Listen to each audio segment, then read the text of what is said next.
نوجوانوں کے لیے ایک فکری تحریک شروع کی، شباب المومن یعنی مومن نوجوانوں کا نام دیا گیا، اور اس کا مقصد ہتھیار اٹھانا نہیں بلکہ زیدی شناخت، دینی تعلیم اور مقامی ثقافت کا تحفظ تھا۔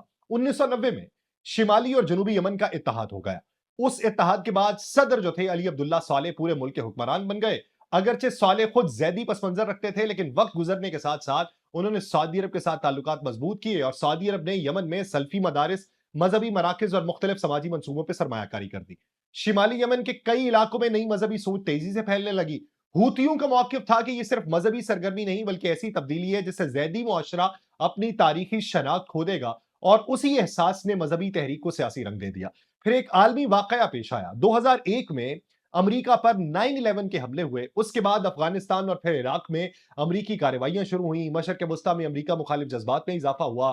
اسی دوران حسین الحوثی نے اپنی تقریر میں امریکہ اور اسرائیل کے خلاف سخت موقف اختیار کیا، اور انہی دنوں وہ نعرہ سامنے آیا جو آج بھی انصار اللہ کی شناخت سمجھا جاتا ہے: اللہ اکبر، الموت لا امریکہ، الموت الاسرائیل، اللعنت الیہود، النصر الاسلام۔ یہ نعرے صرف جذباتی اظہار نہیں تھے بلکہ اس نے تحریک کی سمت بدلی۔ حکومت نے اسے براہ راست ریاستی اختیار کے لیے خطرہ سمجھا۔ 2004 میں علی عبداللہ صالح نے حسین الحوثی کی گرفتاری کا حکم دیا۔ جب انہوں نے مزاحمت کی تو صادہ میں فوجی آپریشن ہو گیا، اور یہ وہ لمحہ تھا جہاں سے تاریخ بدلی۔ چند ماہ کی لڑائی ہوئی، حسین الحوثی شہید ہو گئے۔ سنا میں شاید یہ سمجھا گیا تحریک ختم ہو گئی، نتیجہ برعکس نکلا۔ ان کی موت نے انہیں ختم نہیں کیا، علامت بنا دیا۔ قیادت ان کے بھائی عبد الملک حوثی کے ہاتھ میں آئی، جو آج بھی انصار اللہ کے سربراہ ہیں۔ عبد الملک نے اپنے بھائی کی نسبت زیادہ خاموش، زیادہ منظم، زیادہ طویل المدت حکمت عملی اختیار کی۔ فوری فتوحات کی بجائے تنظیم سازی پہ توجہ دی، قبائل سے تعلقات مضبوط کیے، مقامی آبادی میں اثر بڑھایا، پہاڑی جنگ کی حکمت عملی اپنائی، ریاستی فوج کو ایسے علاقوں میں الجھایا جہاں جدید ٹینک، بختربند گاڑیاں، فضائی قوت بھی تنگ پڑ جائے۔ 2004 سے 10 تک یمن کی حکومت اور ہوتیوں کے درمیان 6 بڑی جنگیں ہوئیں، جنہیں اجتماعی طور پہ سادہ وارز کہا جاتا ہے۔ ہر جنگ کے بعد سرکاری میڈیا نے اعلان کیا ہوتی گئے، ہر جنگ کے بعد ہوتی پہلے سے زیادہ مضبوط نکلے۔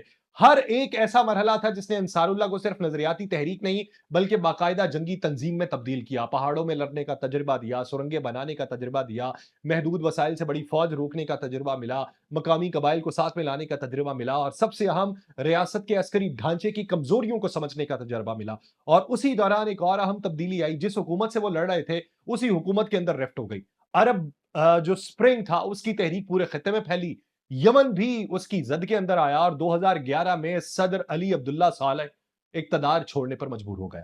مرکزی حکومت کمزور ہوئی، فوج مختلف دھڑوں میں تقسیم ہو گئی، قبائلی اتحاد تیزی سے بدلنے لگے، اور یہی وہ خلا تھا جس کا سب سے زیادہ فائدہ انصار اللہ یعنی یمنی ہوتیوں نے اٹھایا۔ وہ سادہ تک محدود نہیں رہے، انہوں نے عمران، الجوف اور پھر سنا کی طرف پیش قدمی شروع کر دی۔ 3 سال میں، صرف 3 سال میں دنیا نے وہ منظر دیکھا جس کا شاید کسی نے تصور بھی نہیں کیا تھا۔ 2014 میں انصار اللہ کے جنگجو دارالحکومت سنا میں داخل ہو رہے تھے، سرکاری عمارتوں پر قبضہ ہو رہا تھا، فوجی ہیڈ کوارٹر ان کے ہاتھ میں آ رہے تھے۔ چند ہفتوں کے اندر اندر وہ تحریک جسے ایک وقت میں پہاڑوں کی مقامی بغاوت سمجھا جاتا تھا، یمن کے سب سے بڑے طاقتور فریق میں تبدیل ہو گئی۔ اور یہ وہ لمحہ تھا جس نے سعودی عرب، UAE، امریکہ اور پورے خطے کے لیے ایک نیا بحران پیدا کیا، کیونکہ سوال یہ نہیں تھا کہ ہوتی زندہ رہیں گے یا نہیں، سوال یہ بن گیا کہ کیا وہ پورے یمن پر قابض ہو جائیں گے۔ اور یہی وہ سوال تھا جس نے 2015 میں مشرق وسطیٰ کی سب سے بڑی جنگوں میں سے ایک کو جنم دیا، جس کے اثرات آج باب المندب، بحیرہ احمر اور عالمی تجارت تک پہنچ چکے ہیں۔ 2014 کے آخر تک یمن کا منظرنامہ تبدیل ہو چکا تھا۔ انصار اللہ صرف ایک باغی گروہ نہیں رہے، دارالحکومت سنا، متعدد فوجی اڈوں، وزارتوں، مرکزی بینک اور ریاستی اداروں پر عملی کنٹرول حاصل کر لیا، اور اس وقت یمن کے صدر عبد ربہ منصور ہادی پہلے عدن اور پھر سعودی عرب منتقل ہو گئے۔ سعودی عرب نے اس تبدیلی کو صرف یمن کی اندرونی سیاست نہیں سمجھا، اپنی قومی سلامتی کا مسئلہ قرار دے دیا۔ اس کی وجہ جغرافیہ تھا۔ سعودی عرب اور یمن کے درمیان تقریباً 1300 کلومیٹر کی سرحد ہے۔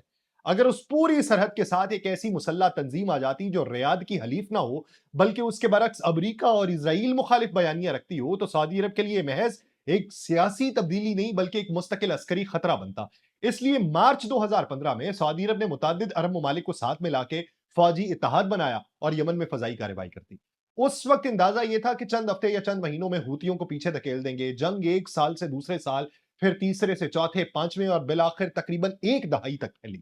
یہ وہ مرحلہ تھا جہاں دنیا کو پہلی مرتبہ پتا چلا کہ ہوتیوں کو صرف قبائلی ملیشیا سمجھنا ایک بڑی غلطی ہے۔ انصارullah نے اس جنگ کے دوران اپنی عسکری صلاحیت میں حیران کن اضافہ کیا۔ انہوں نے مختصر فاصلے کے راکٹس کا آغاز کیا، پھر بیلسٹک میزائل منظر عام پہ آئے، پھر کروز میزائل، پھر طویل فاصلے تک مار کرنے والے خودکش ڈرونز، بحری ڈرون، اینٹی شپ میزائل، بارودی کشتیاں، سمندری بارودی سرنگیں، سب کچھ انہوں نے حاصل کر لیا۔ انہوں نے صرف یمن کے اندر دفاع نہیں کیا، سعودی عرب کے اندر ریاض، جدہ، ابھا، جازان، نجران اور آرامکو کی تیل تنصیبات تک حملے کیے۔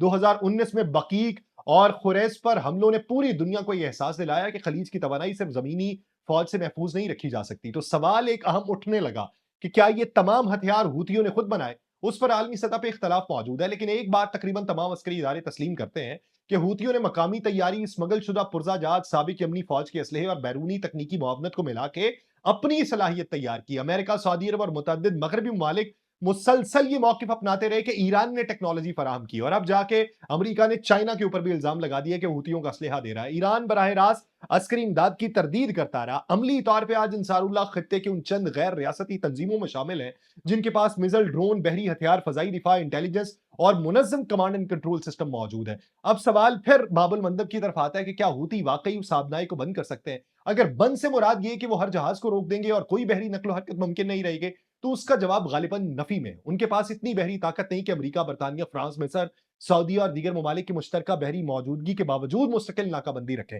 لیکن اگر بند سے مراد یہ ہے کہ وہ خطرہ اس حد تک بڑھا دے کہ جہاز رانی کرنے والی کمپنیز خود اس راستے سے گزرنے سے گریز کرنے لگیں، تو یہ صلاحیت وہ پہلے بھی دکھا چکے ہیں۔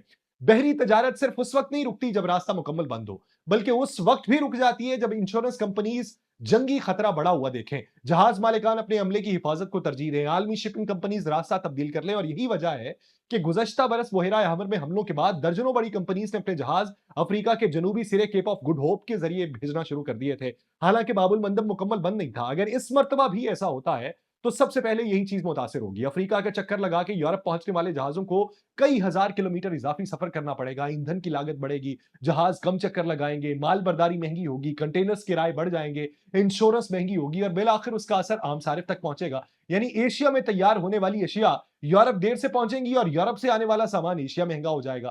پھر سوال پیدا ہوتا ہے کہ اگر اب باب المندب بند کرنے کی کوشش کی گئی تو اسے کھولے گا کون؟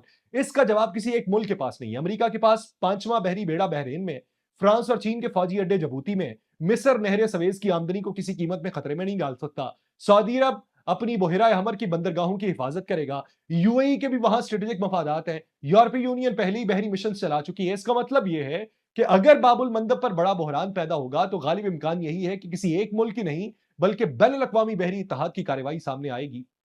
لیکن ایک چیز جو یاد رکھنی چاہیے کہ جدید جنگوں میں مقصد ہر وقت راستہ بند کرنا نہیں ہوتا، بلکہ اتنا عدم استحکام پیدا کرنا ہوتا ہے کہ مخالف کو مستقل معاشی نقصان پہنچے۔ اگر کوئی یہ سمجھے کہ ہوتھیوں کا مقصد پوری دنیا کی تجارت روک دینا ہے تو شاید وہ مکمل تصویر نہیں ہے۔ زیادہ درست اندازہ یہ ہے کہ ان کا مقصد عالمی طاقتوں پر سیاسی، عسکری اور معاشی دباؤ بڑھانا ہے تاکہ بحیرہ احمر بھی اتنا ہی حساس سمجھا جائے جتنا آبنائے ہرمز کو سمجھا ہے۔ یہ ایران، سعودی عرب، امریکہ، اسرائیل، بحیرہ احمر، نہر سویز، آبنائے ہرمز، عالمی توانائی، بین الاقوامی تجارت اور سمندری سلامتی کو ایک ہی نقشے پہ لا کے کھڑا کرتی ہے۔ اس لیے اگر کل واقعی باب المندب میں کوئی بڑا بحران ہو تو اسے صرف یمن کی خبر نہ سمجھیے گا، یہ سب سے بڑی غلطی ہوگی، کیونکہ اس کے اثرات سب سے پہلے شاید یمن سے باہر دنیا کی معیشت، ہزاروں کلومیٹر دور عالمی منڈیوں اور بین الاقوامی تجارت کے اوپر دکھائی دیں گے۔ مجھے دیجیے اجازت، اللہ نگہبان۔